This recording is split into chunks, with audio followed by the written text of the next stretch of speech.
Hey guys, how's it going? This is Back a Shift from otakukato.com, and before we actually get to the video you've all clicked on, there's one thing I need to say to you all. Pretty much everything you're about to watch was actually filmed back in August, which to put things in perspective was very shortly after this trial deck came out, but long before the booster came out. So there are certain things that we said in this video that are a bit redundant now the set's out, but a lot of it is still relevant, so we're still putting the video out there. So do sit back and enjoy, but please bear in mind the stuff I just said. Hey guys, it's Back a Shift coming at you today with a trial deck analysis video for the recent Railgun S deck that came out a few weeks ago. Gonna start things off with a quick unboxing, and then we're gonna move into a breakdown and review of this thing later. Right, let's get into this. There you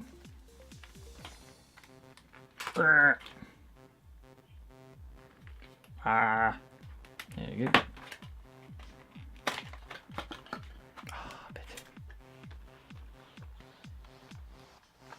You know what, Lee? You're right. There we go. Lee was like, nah, you should take all the cellophane off first, and this bit will be easier. And I was like, nah, I'll be fine. So Lee will be fine. He's more used to opening trial decks than I am. Right, there's all your packaging. And then, always, got your playbook and all that jazz. And let's see. Ba-ba! Right, it's got the foil Misaka on the front. There we got it. There we got it.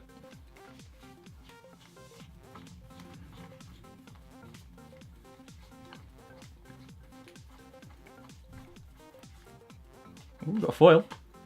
And the only good card in the deck. Got a foil. That's alright.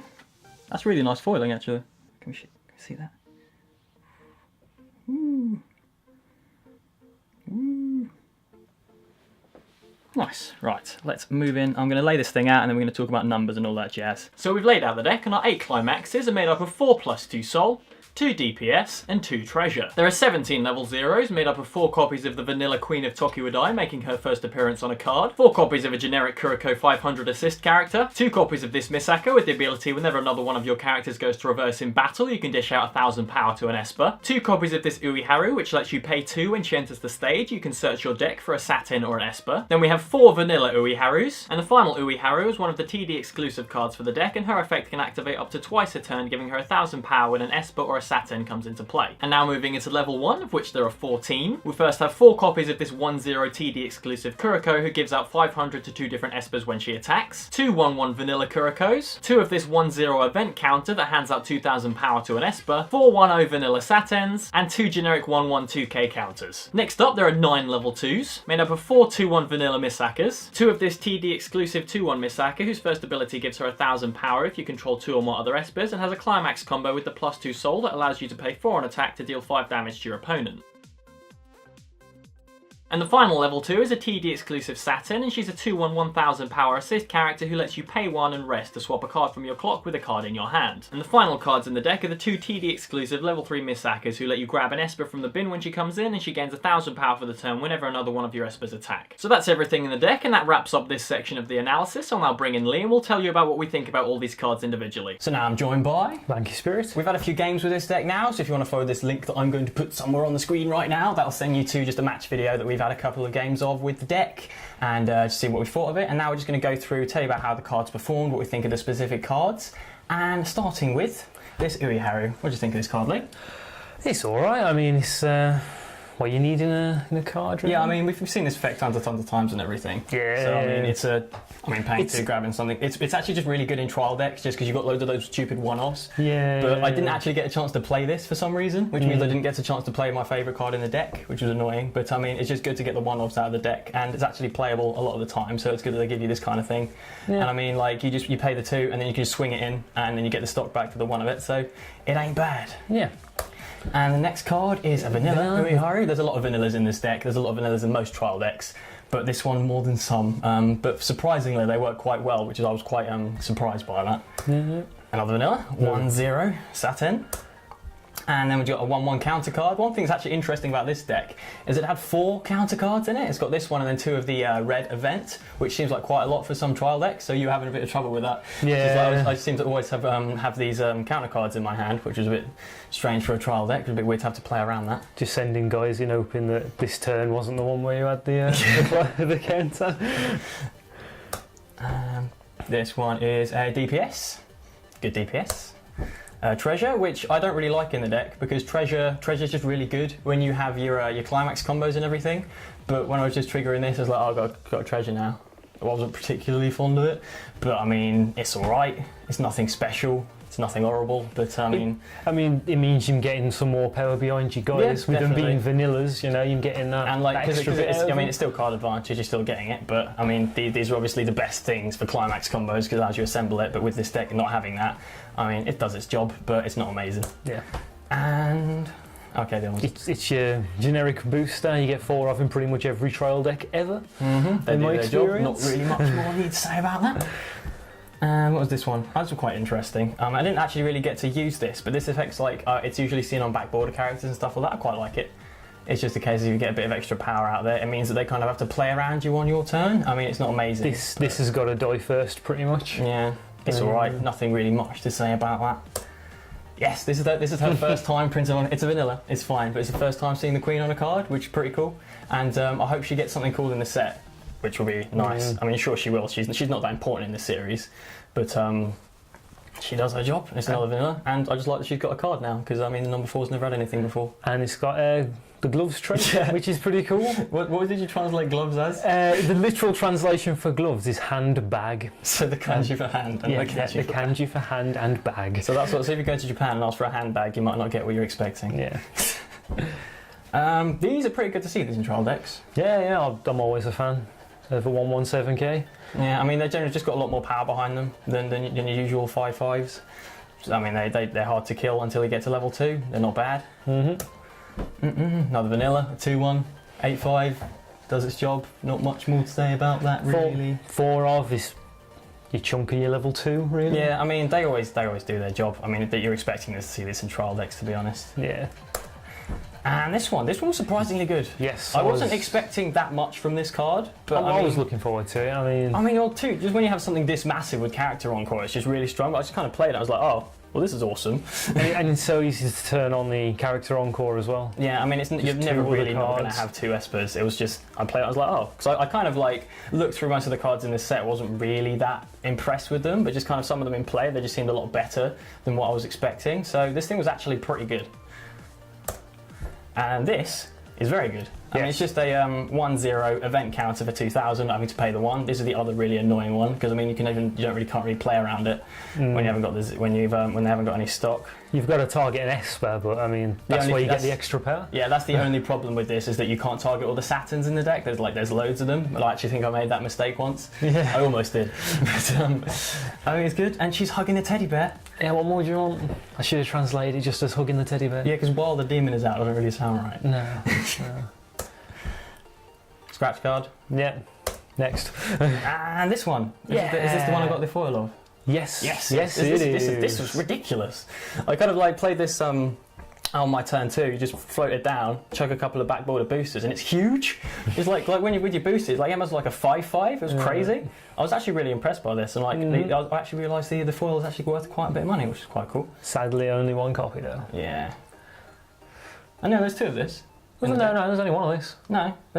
No, there's definitely only 1 of this. Are you sure? Yeah, I looked at the list. Silly. Oh yeah, it says on there. And I never got to play this.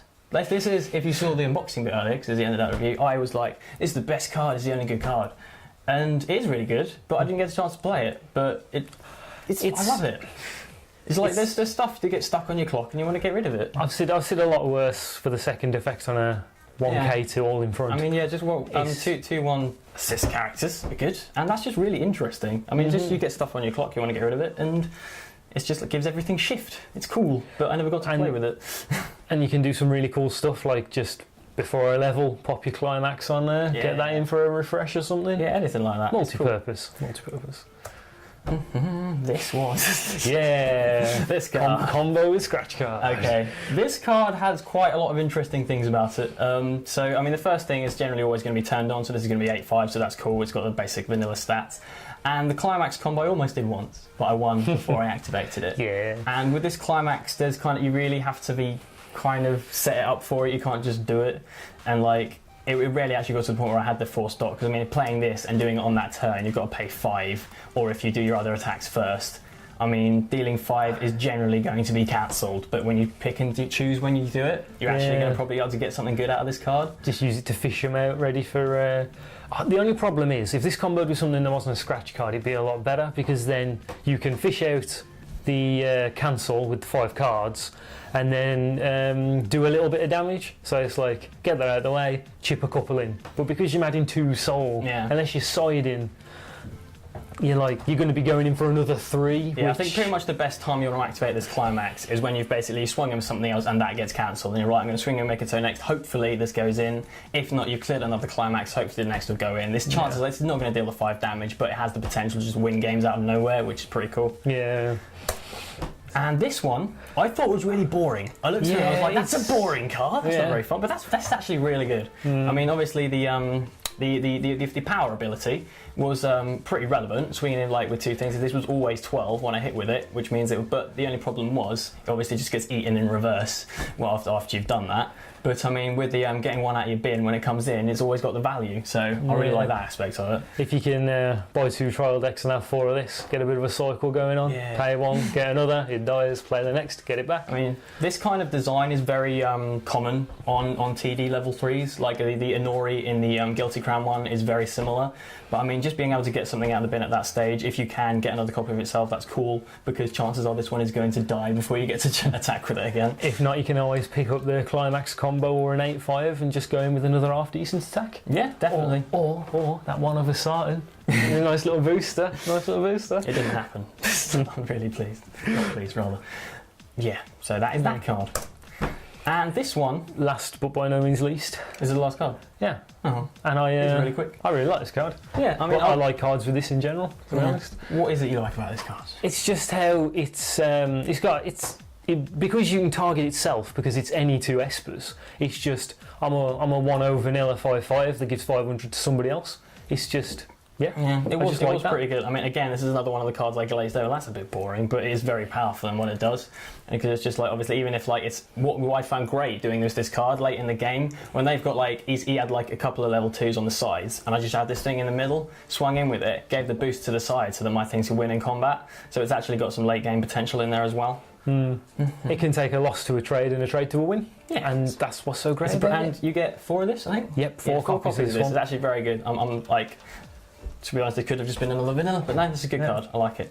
And the last 5 cards we talked about are all trial deck only. This deck, as a whole, I was not expecting much from. When we looked through everything, I was like, vanilla, slightly different to vanilla, generic card, generic. You know what the problem was? We spent our entire time going, this isn't Gargantia. Yeah. Look at all the cool stuff we got in the Gargantia. Got so much awesome cards in it, and we're just like, oh wow, this is awesome. And then we look at this and it's just all this generic stuff. But there were some standout cards in there. There was some stuff that really was. And overall, it just felt really consistent. Yeah. Which is like, I never really felt behind. The only thing I really felt against the Gargantia deck in specifics was I just kind of felt my card quality was a bit low, just in general. Yeah, the survivability of your cards is a lot lower. It's just kind of like swinging and they're dead. And then it's like, oh, but I mean, it was I wasn't expecting much out of it, and it really impressed me, and I'm actually really happy to own this trial deck now. So, I mean, if you're a fan of the series, and, well, you wouldn't be buying it if you're not, I don't think it's actually a good enough trial deck to just buy for the power level of it. It's not something like Vivid Red, which is just ridiculous. Yeah. So, I mean, if you're a fan of the series, this deck's not really going to disappoint you. Yeah. Definitely. And with that I think we'll end this video. We're going to quickly change over and do the Gargantia one, so feel free to check that one out. It should be up soon. And if you haven't already, watch the match video. Yeah. Oh yeah, I haven't mentioned that. Have we mentioned that? You've mentioned it. I have mentioned. But we'll bring it up again to make sure people are. I mean, that's like we filmed a few match videos. That's the one that actually kind of works. We filmed a couple before that, and we're just like, oh, that's not what this card does. Whoops! I'm making all the misplays because of the camera. Yeah. It's alright though. Anyway, so yeah, check out the other video. Feel free to like and subscribe if you want to check out this stuff. Give us any feedback if you think we're doing badly. Yep. And that is about that. So see you next time. Yep. Ta-ra!